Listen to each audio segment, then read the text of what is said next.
అందరికి నమస్తే. దొంగతనం ఎక్కడో లాగదు, బయట పడిపోతుంది. మొన్న మీరు చూసి ఉంటారు, రాయదుర్గం దగ్గర 1 ఎకరం 177 కోట్లు అమ్ముడు పోయింది. ఇది హిస్టరీ, ఎక్కడ ఇంత పోలేదు. ఇదంతా గొప్పతనమే.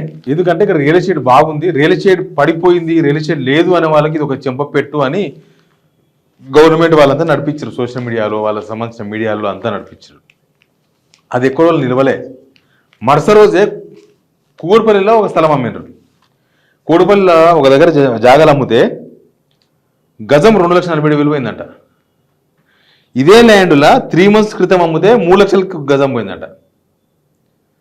3 నెలల క్రితానికి ఇప్పటికి రేటు పెరిగిందా తగ్గిందా? 3 లక్షలు పోయింది. అవసరమైతే వీళ్ళు చెప్తున్నట్టుగా అప్పుడెప్పుడో 2022లో కేసీఆర్ 100 కోట్లకు అమ్మిండు.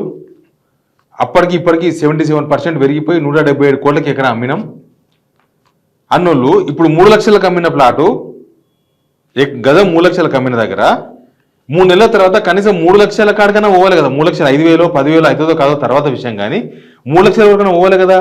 2,47,000 పోయింది. అసలు ఎందుకు ఇట్లా జరిగింది? మరి ఎక్కడ లోపం ఉంది? వీళ్ళు చెప్తున్న మాటలు తప్ప, కనిపిస్తున్నది తప్ప, ఏది తప్పు? అన్ని విషయాల మీద మాట్లాడదాం. ఈ ఛానల్ మనది, వాస్తవాలు మాత్రమే చెప్తాం.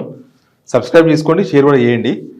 ఏమైందంటే కేపీహెచ్బి కూకట్పల్లి హౌసింగ్ బోర్డు కాలనీలో జేఎన్టీ నుంచి హైటెక్ సిటీ వెళ్ళే రోడ్లనంట చైతన్య ఫుడ్ కోర్టు పక్కన ఉంటే 726 గజాల కమర్షియల్ స్థలాన్ని హౌసింగ్ బోర్డు ఆఫీసర్స్ వేలం వేసినారు. ఎప్పుడు వేసినారు వేలం? ఇది జస్ట్ బుధవారం నాడు వేసినారు.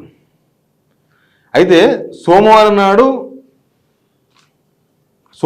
అమ్మిన ప్లాట్లనేమో ఎకరా 177 కోట్లు అమ్ముకున్నారు, అమ్మినామన్నారు.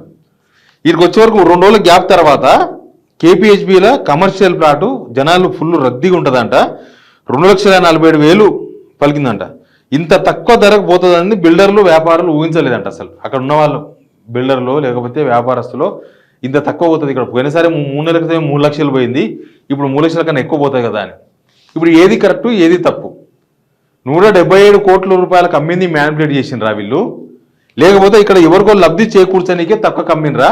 లేకపోతే నిజంగా వాస్తవ సిచ్యువేషన్ ఇదే, వీళ్ళే జనాలను ఏదో భ్రమలు కల్పించడానికి ప్రయత్నం చేసి బోర్లు బొక్కలు పడరా? ఈ 2-3 విషయాల మీద క్లారిటీ రావాల్సిన అవసరం ఉంది.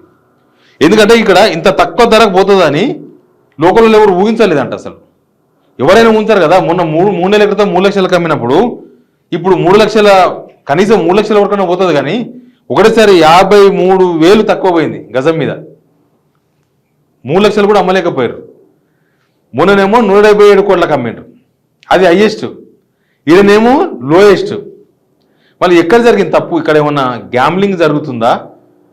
నేను చెప్పిన 177 కోట్లకు అమ్మిన దగ్గర కావాలని రియల్ ఎస్టేట్ లేదు అంటున్నారు అందరూ, కానీ దీన్ని ఎక్కువగా అమ్మేసి ఉంది అని ప్రచారం చేసుకోనికే కాంగ్రెస్ గవర్నమెంట్ చేసిన ఒక ప్రయత్నం అని చెప్పిన.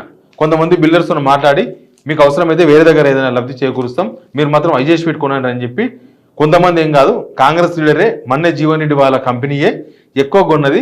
బహుశా జనాలందరినీ పిచ్చోళ్ళని చేద్దామని ప్రయత్నం చేసింది గవర్నమెంట్, కానీ అంత సీన్ లేదు. జనాలు చాలా తెలివైన వాళ్ళు, మీరు ఏం చేసినా తెలిసిపోతుంది. మీరు ఎవరితోనో కుమ్మక్కయ్యి వాళ్ళకి ఏదో లబ్ధి చేకూరుస్తామని పోని ప్లాట్ను అమ్మిపించి 177 కోట్లకు అమ్మిపించి ఇక చూసినావా ఎట్లా అమ్మినామని చెప్పుకునే ప్రయత్నం చేసిరని 2 రోజులు నిలవలే. 2 days కూడా గవర్నమెంట్ రియల్ ఎస్టేట్ పెరిగింది అని చెప్పినప్పుడు అది నిలబడాలి కదా. ఇక్కడ కూడా గవర్నమెంటే అమ్మింది, 3 నెలల క్రితం అమ్మిన దగ్గరనే అమ్మింది, పక్క ప్లాటే అమ్మింది. మరి ఆడ ఎట్లా హైయెస్ట్ పోయింది, ఈడ ఎట్లా 3 నెలల క్రితం అమ్మిన రేటు కూడా అమ్మలేకపోయింది? ఇక్కడ ఎవరికన్నా బిల్డర్స్కు పదురుకొని తక్కువ కమ్మిందా గవర్నమెంట్? అక్కడ బిల్డర్స్తో మాట్లాడుకొని ఎక్కువ కమ్మిందా? దీనిలో ఎవరి బెనిఫిట్ వచ్చింది? ఎవరికి 4 డబ్బులు చేరినాయి? అసలు దీనివల్ల ఏం జరిగింది? అసలు రియల్ ఎస్టేట్ ఎట్లా ఉందో రాష్ట్రంలో అందరికీ తెలుసు. రియల్ ఎస్టేటు కనీసం ఒక ప్లాట్ అమ్ముదామంటే కూడా నెలకు ఒక ప్లాట్ కాదు, అసలు ప్లాట్లే అమ్మే పరిస్థితి లేదు. రియల్ ఎస్టేట్ నమ్ముకున్న వాళ్ళందరూ కూడా వేరే వేరే చిన్న జాబులు చూసుకునే పరిస్థితిలో ఉన్నారు. ఇక మరి రియల్ ఎస్టేట్ ఉంది అని చెప్పడానికి గవర్నమెంట్ రెవెన్యూ కూడా పెరగలే కదా. సరే ఎవరికి అనిపించకుండా రియల్ ఎస్టేట్ జరుగుతుంది అనుకుందాం లోపల, మళ్ళీ లోపల జరిగితే రియల్ ఎస్టేట్ జరుగుతున్నా రిజిస్ట్రేషన్స్ పెరిగి గవర్నమెంట్ కూడా ఇన్కమ్ పెరగాలి కదా. వీళ్ళు అప్పు సెప్టెంబర్లో హైయెస్ట్ అప్పు తీసుకున్నది గవర్నమెంట్, 16,000 కోట్ల రూపాయలు అప్పు హైయెస్ట్. నాకు తెలిసి 16,000 కోట్ల అప్పు. పెద్ద పెద్ద రాష్ట్రాలు, కర్ణాటక లాంటి రాష్ట్రాలు కూడా అంత అప్పు తీసుకుంటలేవు ఒక నెలలో. మరి 16,000 కోట్ల రూపాయలు అప్పు కూడా తీసుకున్నది. ఒకవేళ రియల్ ఎస్టేట్ బాగుంటే గవర్నమెంట్కి పైసలు వచ్చేది. అట్లా కూడా రియల్ ఎస్టేట్ బాగాలేదని అర్థమైపోయింది.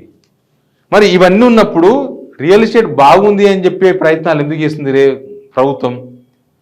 బాగుంటే జనాలకి ఇది అర్థమైపోతుంది.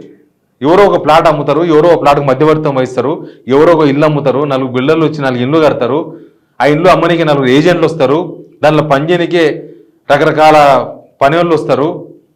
వాళ్ళు ఎవ్వరు చేయలేదు, వాళ్ళెవ్వరికి రియల్ ఎస్టేట్ బాగాలేదు, గవర్నమెంట్కి మాత్రమే రియల్ ఎస్టేట్ బాగా ఎట్లుంటుంది? వీళ్ళు అబద్ధాలు చెప్తున్నారని చెప్తున్నాను. అబద్ధాలు సరే ఏదైనా ఉంటే గవర్నమెంట్ ఫ్యాక్ట్గా నిజంగా ఓపెన్గా ఉంటే ఇబ్బంది లేదు ఎవరికి కూడా. అవును రియల్ ఎస్టేట్ బాగలేదు, మేము దాన్ని డెవలప్ చేస్తాం, దానికోసం మేము ఏదో తీసుకొస్తాం, ఏదో ఒక రియల్ ఎస్టేట్ విధానం పట్టుకొస్తాం, దీనివల్ల ఇట్లా జరుగుతుంది, దీనివల్ల అట్లా అవుతుంది, అప్పుడు రియల్ ఎస్టేట్ బాగా పెరుగుతుంది. పక్కన కొండలు కోయలు ఉన్న ఛత్తీస్గఢ్లో కూడా రియల్ ఎస్టేట్ పెరిగిందట, పక్కన బెంగళూరులో రియల్ ఎస్టేట్ పెరిగిందట. ఇది ఎవరో చెప్పిన మాటలు కాదు. బట్టి విక్రమార్క ఒక సబ్ కమిటీ ఉంది రాష్ట్రానికి రెవెన్యూ ఎక్కడి నుంచి తీసుకురావాలని. ఆ సబ్ కమిటీ అటర్ ఫ్లాప్ అయిందని అర్థమవుతుంది ఇప్పుడు. ఆ సబ్ కమిటీలో బట్టి విక్రమార్క చేసిన కామెంట్స్ ఇవి. అరే గుట్టలు మొత్తం గుట్టలు లోయలున్న ఛత్తీస్గఢ్లో పెరుగుతుంది, మొత్తం ఆడ గిరిజనులు ఉంటారు, ఆడ పెరిగింది రియల్ ఎస్టేట్, బెంగళూరులో పెరిగింది, మన హైదరాబాద్ ఎందుకు పెరుగుతలేదు అని వాళ్ళు నడుతుండే ఆఫీసర్ల క్వశ్చన్లు. రియల్ ఎస్టేట్ పెరగలేదంటారు, రియల్ ఎస్టేట్ బాగుంది కాబట్టి 270 కోట్లు అమ్మినామంటారు. వాళ్ళు బాగున్న దగ్గర 3 లక్షలు అమ్మాల్సిన గజం 3 లక్షలు అమ్మాల్సిన ప్లాట్ను 2,47 లక్షలకి అమ్ముతారు. అసలు ఏంది ఇది? 2,47,000 3 లక్షలు అమ్మిన కాడ 2,47,000 అమ్ముతారు. అంతా గోల్మాల్ గోవిందం. ఈ గోల్మాల్లోనే మొత్తం గోల్మాల్ అవుతుంది. గవర్నమెంట్ కూడా గోల్మాల్లో ఉంది. గవర్నమెంట్కి ఇన్కమ్ లేకుండా, జనాలకు డబ్బులు రాకుండా, ఎవరు ప్లాట్లు అమ్మకుండా, ఎవరు ఇల్లు కట్టకుండా, అది రాష్ట్రం అంతా ఎటుపోతుందో అర్థమైతే లేదు. కానీ ఈ గ్యాంబ్లింగ్ చేసే ప్రయత్నం మాత్రం చేస్తుంది. సేమ్ రాజకీయాల్లో ఎట్లయితే గ్యాంబ్లింగ్ చేసి ప్రతిపక్షంగా ఉన్నప్పుడు ఎట్లయితే గ్యాంబ్లింగ్ చేసిండ్రో, ఎలక్షన్స్ ముందర, అసెంబ్లీ ఎలక్షన్స్ ముందర ఎట్లయితే జనాలందరినీ మెస్మరైజ్ చేసి మీకు తులం బంగారం ఇస్తాం, మీకు అది ఇస్తాం, ఇది ఇస్తాం, అప్పుడు ఇచ్చినప్పుడు సరే మామూలుగా అందరూ హామీలు ఇస్తారు కదా అనుకున్నారు అందరూ. తర్వాత ఇవాళ ఇస్తాం, రేపు ఇస్తాము, ఈ ఎలక్షన్స్ ఆ ఎలక్షన్స్ అంటే ఇస్తారేమో అనుకున్నారు. కానీ ఇప్పుడు ఇవన్నీ వీళ్ళు చెప్పే మాటలని వింటుంటే అవన్నీ ఏమి ఇయ్యరిల్లు, ఉత్త గోల్మాల్ గోవిందం. అవన్నీ చెప్పిన అబద్ధాలే, జనాలను గుర్తుపెట్టుకోరు, నడుస్తూ ఉంటుంది, మేము ఇట్టే మాట్లాడుకుంటూ పోతాం అన్నట్టు కనిపిస్తుంది. బట్ గవర్నమెంట్ ఫెయిల్యూర్ మాత్రం ఈ ఒక్క ప్లాట్ విషయంలోనే పూర్తిగా అర్థమైంది. 3 రోజుల గ్యాప్లోనే మొత్తం బిల్లు తిప్పేసారు కదా, దాంతో అర్థమైంది ఈ రాష్ట్ర ప్రభుత్వం కనీసం ఇక్కడ ఇన్కమ్ పెంచుకునే ప్రయత్నం కాదు, జనాలకి ఇన్కమ్ సోర్స్ పెంచే ప్రయత్నం కూడా చేసే అవకాశాలు లేవు, చేస్తలేరు అని. Please subscribe signal TV.